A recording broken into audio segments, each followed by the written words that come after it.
Hai, selamat pagi. Bisa dilihat ya paparan saya? Bisa Pak.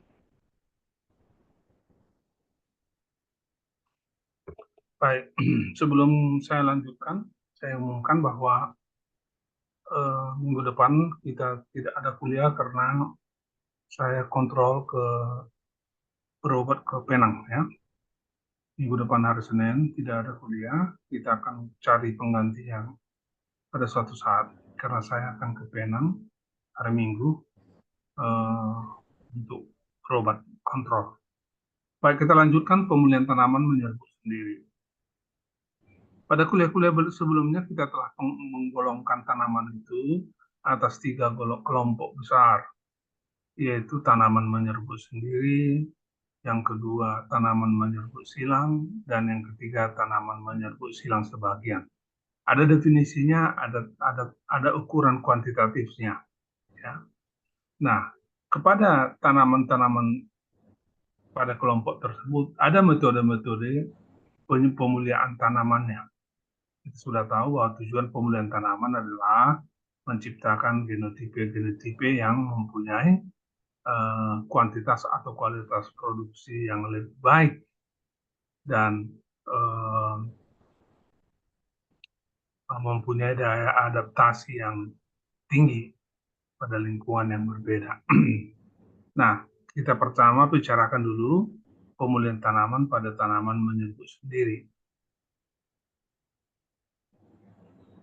Dan diawali dengan pengertian varietas. Kita sudah sering mendengar uh, varietas.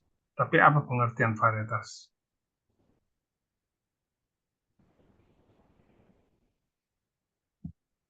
Varietas disebut juga cultivar. Dalam bahasa Inggris adalah cultivated variety.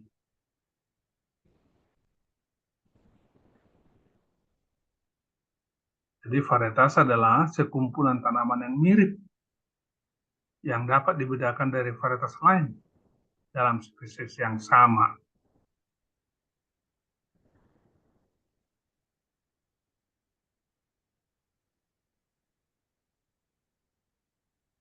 Perbedaan satu varietas dengan varietas lain bisa perbedaan dalam waktu matang panen, bisa dalam bentuk tipe pertumbuhan yang berbeda, ketahanan terhadap hama dan penyakit yang berbeda, kemudian produksinya berbeda, atau morfologinya berbeda, atau fisiologi tanaman berbeda, performance tanaman berbeda, dan seterusnya.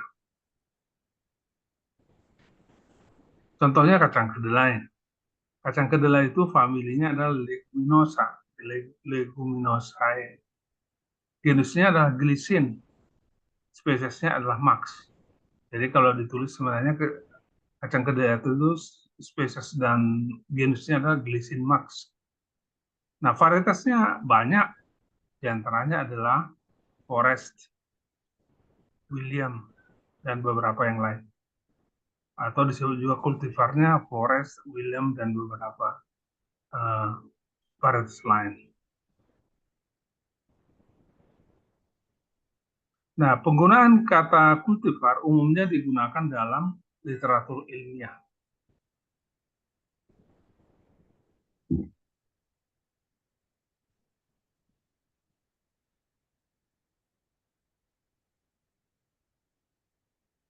Sedangkan varietas umumnya digunakan dalam perdagangan benih. Jadi kultivar, cultivated variety, itu umumnya atau kultivar umumnya digunakan dalam literatur ilmiah. Sedangkan istilah varietas umumnya digunakan dalam perdagangan benih.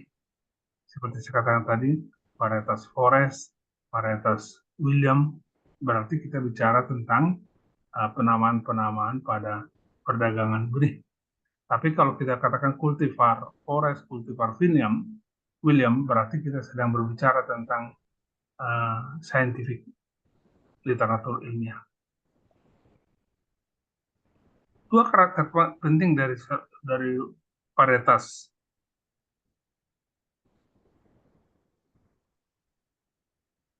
Yang pertama adalah identitas. Jadi setiap varietas itu punya identitas.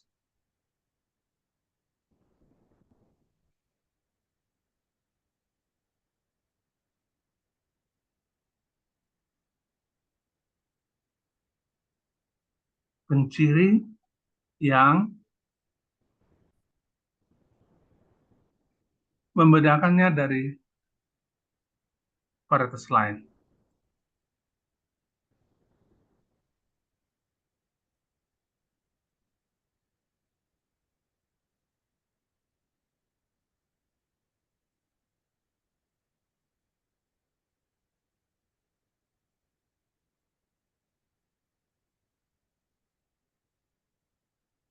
Ya, penciri atau yang membedakannya dari varietas yang lain.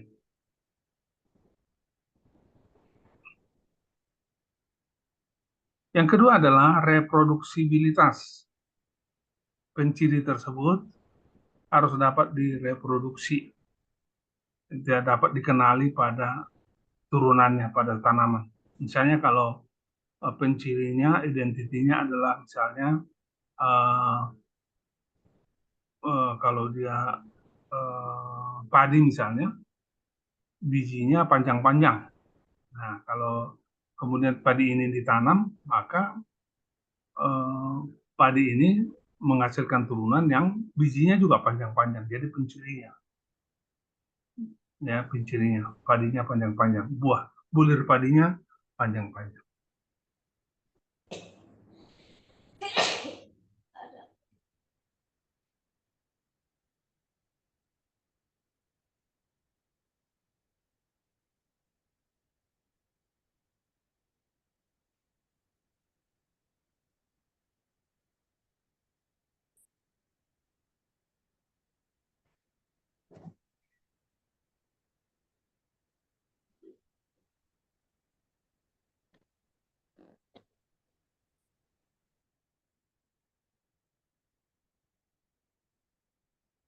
Oke, ya.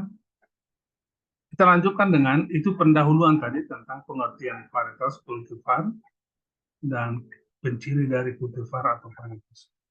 Kita lanjutkan dengan metode pemulihan pada tanaman itu sendiri. Ini teknisnya ya, teknisnya. Nah, metode dasar untuk menghasilkan varietas baru dari tanaman menjeru sendiri ada tiga. Metode-metode dasarnya ada tiga. Pertama, introduksi. Kedua, seleksi. Ketiga, hibridisasi. Introduksi, misalnya kita import benih dari Filipina atau kita import benih dari Cina, kacang kedelai misalnya. Kita import benih padi dari Filipina, Los Banos misalnya. Itu introduksi. Yang kedua, seleksi. Akan kita bicarakan berikut. Yang ketiga adalah hibridisasi. Inilah metode-metode dasar untuk menghasilkan varietas baru pada tanaman menyerbuk sendiri. Introduksi, seleksi, hibridisasi. Nah, ini dalam pengertian seleksi ini kita harus banyak berhati-hati karena penggunaan istilah yang sama uh, sering terjadi salah pengertian. Tapi kalau kita pahami betul, maka kata seleksi ini tidak akan menjadi salah pengertian kita.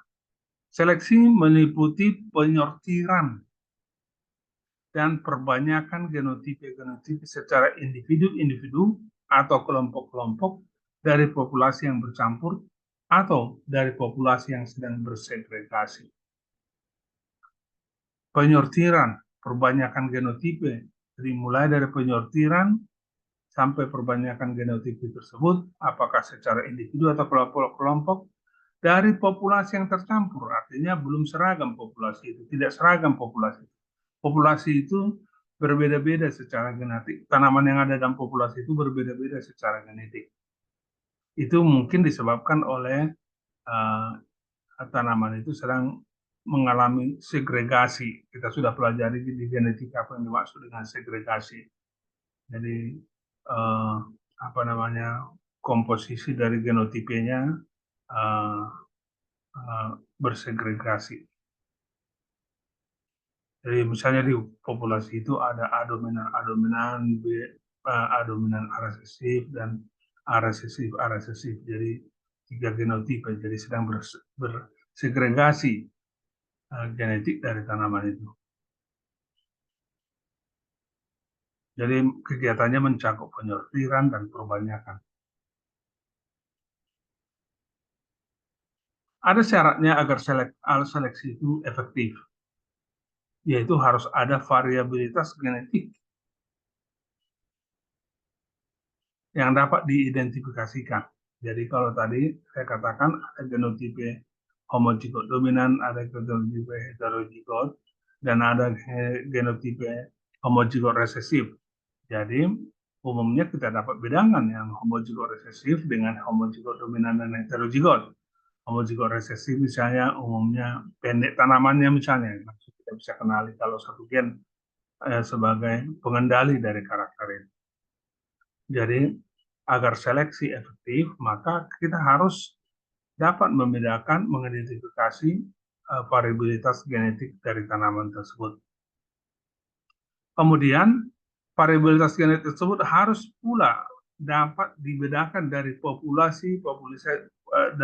populasi yang disebabkan oleh lingkungan. Artinya kalau adalah perbedaan tinggi tanaman pada populasi itu, yang kita katakan tadi bahwa umumnya secara genetik adalah yang homozigot dan heterozigot itu, homozigot dominan dan heterozigot itu lebih tinggi daripada yang homozigot resesif, maka kita harus bisa membedakan bahwa tinggi tanaman dari homozigot dominan dan heterozigot tersebut disebabkan oleh genetik tanaman itu. Jadi harus dapat dipisahkan dari pengaruh dari lingkungan. Pada genetika sudah kita sebutkan bahwa performance dari tanaman itu bisa disebabkan oleh gabungan dari pengaruh dari lingkungan dan genetik tanaman itu. Ada dua metode yang diterapkan dalam pemulihan tanaman menyerbuk sendiri. Pertama adalah seleksi massa, mass selection, ya, seleksi massa atau mass selection. Kedua adalah seleksi galur murni, pure line selection, atau seleksi tanaman tunggal atau single plant selection.